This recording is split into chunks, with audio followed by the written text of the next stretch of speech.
So right now I'm currently getting this differential cover cleaned up so I can put the new gasket on there. I don't think it really needs to be perfect, but just using a bunch of that, some rags while that drips underneath there. So it's kind of what I got going on right now. Wish this stuff would come off of here a little bit easier, but it is what it is. All right, so here's what it looks like once you get the differential cover off.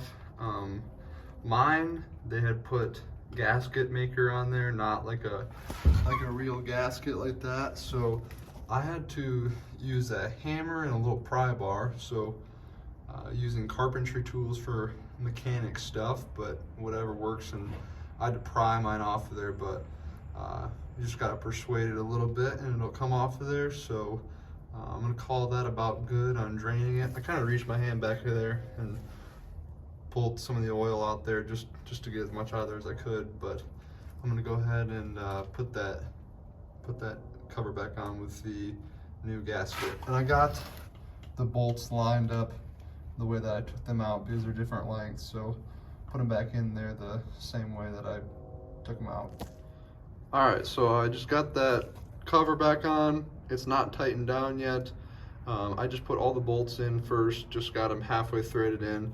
So that little bit of oil you see dripping out, that's just because it's not tightened down yet. So I'm tempted to use that, but I'm kind of thinking that that's going to be the better tool. So I think what I'll do is I'll just go around and get them snugged up with the impact to save me a few minutes, and then I'll go back around with the wrench and tighten it all up nice and tight without breaking any bolts, because we don't want that.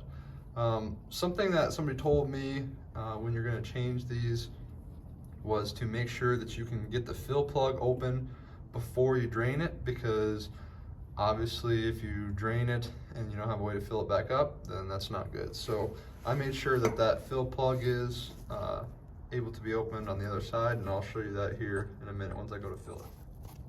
All right, I got it all torqued down, definitely the spec. Not really, but kind of just went around and made sure that they were about as tight as I could get it with a 3/8 drive ratchet, and then I just gave it about 2 little clicks with that 1/2-inch drive Milwaukee. So yeah, I kind of just went like a star pattern just so it made it sure it tightened it down evenly. Wiped that little bit of excess off the bottom. Yeah, well, now we'll go ahead and get it filled. All right, so kind of like I was talking about a minute ago, let's see if we can zoom out. There's that fill plug. I've already got it halfway backed out, and yeah, I'm gonna get ready to fill it without trying to make a mess all over the floor here, because this is not my garage. My neighbors let me keep my old truck here. So this is a 1977 GMC with the 350. So I just keep that in here for the winter. Been kind of working on it in here. Been getting all that wire brushed and gonna get it painted here pretty soon, but I wanted to get some of this oily, messy stuff done first. So I'll get that out and I'll get a funnel, and I'll check back with you once I start filling. All right, so I just got that filled up.